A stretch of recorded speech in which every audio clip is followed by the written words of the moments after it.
So guys, आज हम जिस मूवी को देखने वाले हैं उसका नाम है द बूगीमैन, जिसमें सदियों पुराना एक इविल एंटिटी इस तरह से बच्चों को अपना शिकार बनाता है जिनको उससे बच्चा पाना मुमकिन नहीं होता। क्योंकि अब जब बूगीमैन का किस्सा सदियों पुराना था तो ऐसे में इसके बारे में सुनने वाला हर कोई इसे बस एक कहानी समझता है, जो कि इस मूवी के शुरुआत में लेस्टर ने भी समझा था। पर इसी एक गलती की वजह से उसने अपने तीनों बच्चों को बूगीमैन के हाथों गवा दिया। लेकिन लेस्टर के लाख कोशिश के बावजूद भी कोई इस बात पर यकीन नहीं करता कि उसके बच्चों को बूगीमैन ने मारा है, बल्कि लोग ये समझते हैं कि उसी ने अपने बच्चों को मारा है। इसलिए ये साबित करने के लिए कि वो अपने बच्चों को मारने वाला कोई साइको किलर नहीं है, वो हार्पर नाम के एक थेरेपिस्ट के पास जाता है जिसने हाल ही में अपने बीवी को एक एक्सीडेंट में खो दिया था, जिससे अभी तक उसके दोनों बेटी यानी कि सेडी और सॉयर अभी तक उभरे नहीं थे। हालांकि लेस्टर वहाँ बिना अपॉइंटमेंट के गया था, लेकिन थोड़ा रिक्वेस्ट करने की वजह से हार्पर उसके साथ सेशन करने के लिए मान जाता है। पर थोड़ी देर लेस्टर से बूगीमैन की बातों को सुनने के बाद उसे ये कोई मेंटल केस लगता है और उसके ऊपर से लेस्टर बिल्कुल वैसे ही बर्ताव कर रहा था। इसलिए बाथरूम जाने के बहाने हार्पर पुलिस को कॉल करता है। लेकिन इसी बीच लेस्टर हार्पर के वहाँ न होने की वजह से उसके घर में मंडराने लगता है, जहाँ हार्पर की बड़ी बेटी सेडी अकेली थी।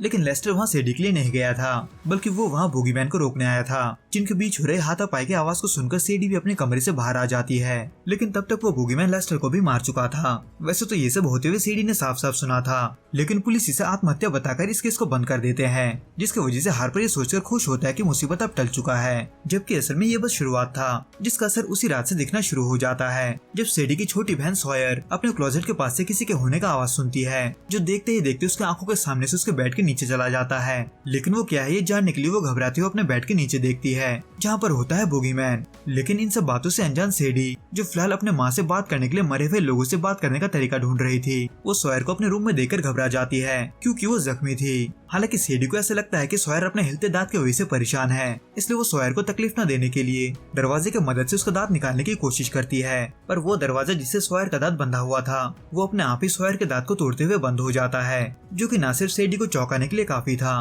बल्कि उसके ऊपर उनके घर अजीब तरीके का फंगस फैलने लगता है। जो कि हुआ ही था कि उसके दूसरी रात बूगीमैन सेडी की आवाज में सॉयर को बाहर बुलाता है ताकि वो उसे अकेला पाकर मार सके। पर इन सब बातों से अनजान सेडी, जो फिलहाल लेस्टर के बारे में और भी जानने की कोशिश कर रही थी, उसे आखिर में लेस्टर के मौत का असली वजह पता चल ही जाता है। लेकिन ये सब वाकई में सच है या नहीं ये उसे नहीं पता होता, पर इत्तेफाक से उसे इसका जवाब तभी मिल जाता है, यानी कि तब जब वो बूगीमैन को अपने सामने देखती है। लेकिन इससे पहले कि वो बूगीमैन को सही से देख पाती, सॉयर वहाँ आकर उस पर भड़क जाती है, क्योंकि उसे अब भी ये लग रहा था कि उसको बुलाने वाली सेडी ही थी। पर अब जब ऐसा नहीं था तो ऐसे में सेडी इन सब का रीजन जानने के लिए अपने दोस्त के साथ लेस्टर के घर जाती है, जहाँ उसकी बीवी रीटा अब भी रह रही थी, जहाँ बिल्कुल वैसा ही फंगस फैला हुआ था जैसा सेडी के घर पर फैलना शुरू हुआ था। वैसे तो सेडी को रीटा से बूगीमैन के बारे में काफी कुछ पता चलता है, लेकिन वो रीटा के बातों पर विश्वास नहीं कर पाती क्योंकि वो दिमागी तौर से ठीक नहीं लग रही थी, और उसके ऊपर से वो हर किसी को बूगीमैन समझते हुए उन पर गोली चला रही थी, जो कि रीटा सेडी के साथ भी करती है। इसलिए सेडी इस मामले को बकवास मानकर इसे ऐसे ही छोड़ देती है।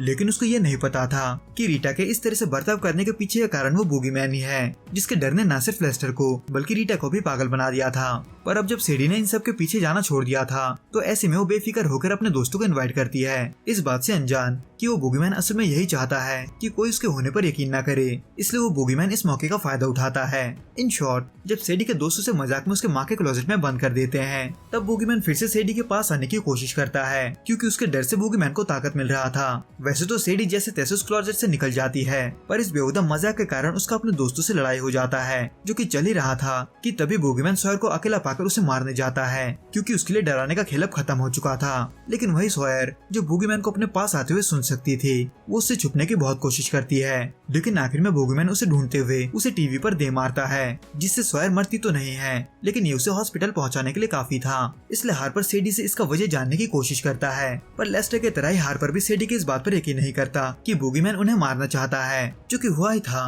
कि तभी सेडी के पास रीटा का कॉल आता है, ये बताने के लिए कि उसे बूगीमैन को मारने का तरीका मिल गया है। लेकिन ये असल में एक झूठ था, क्योंकि अब जब बूगीमैन सेडी और उसके परिवार से जुड़ चुका था तो ऐसे में रीटा सेडी को चारा बनाते हुए बूगीमैन को अपने जाल में फंसाना चाहती थी। लेकिन इस बात का भनक न होने की वजह से सेडी रीटा के घर जाती है, जहाँ रीटा अपने प्लान के मुताबिक सेडी को जबरदस्ती कमरे में बांधकर बूगीमैन के आने का इंतजार करती है, और जैसे ही बूगीमैन वहाँ आता है रीटा उस पर गोली चलाने में देर नहीं लगाती। वैसे तो ये सब बूगीमैन को मारने के लिए काफी नहीं था, लेकिन इसकी वजह से रीटा ने पहली बार बूगीमैन का खून बहते हुए देखा था। हालांकि इसके बाद रीटा भी बूगीमैन के हाथों मारी जाती है, पर इससे पहले कि वो सेडी को भी मार पाता, सेडी बचने के लिए रोशनी वाले एरिया में रहती है, यानी कि सेडी इस बार भी बूगीमैन से बच गई थी। पर फिलहाल उसे जिसको लेकर डर था वो था उसका फैमिली, जो कि हॉस्पिटल से डिस्चार्ज होने के बाद अपने घर लौट रहे थे, जहाँ पर बूगीमैन उनका इंतजार कर रहा था। इन शॉर्ट, बूगीमैन अंधेरे के जरिए यहाँ वहाँ आसानी से जा सकता था, इसलिए सैडी अपने पिता को फोन करके रोकने की बहुत कोशिश करती है, लेकिन जब तक हार्पर उसके फोन का जवाब देता है तब तक वो बूगीमैन के हाथ लग जाते हैं। इसलिए सैडी जल्दी से अपने घर के तरफ भागती है, जहाँ हार्पर तो बूगीमैन के पास था, लेकिन सॉयर अब भी घर में कहीं छुपी हुई थी।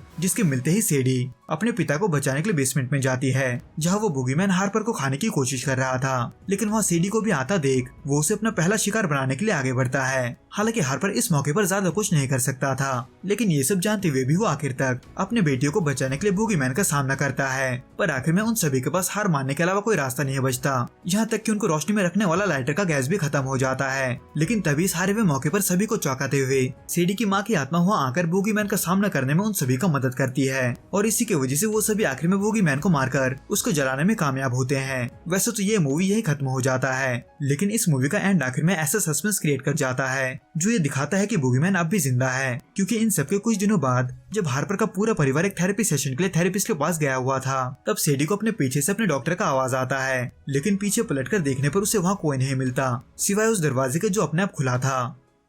तो दोस्तों इस वीडियो में बस इतना ही। आपको ये वीडियो कैसा लगा आप हमें कमेंट करके जरूर बताना। मैं आपसे फिर मिलूंगा कुछ नए और ऐसे अनोखे मूवीज के साथ। अगर आपको ये वीडियो पसंद आए तो प्लीज इस वीडियो को लाइक, शेयर और प्लीज इस चैनल को सब्सक्राइब जरूर करें। Till then goodbye and be safe.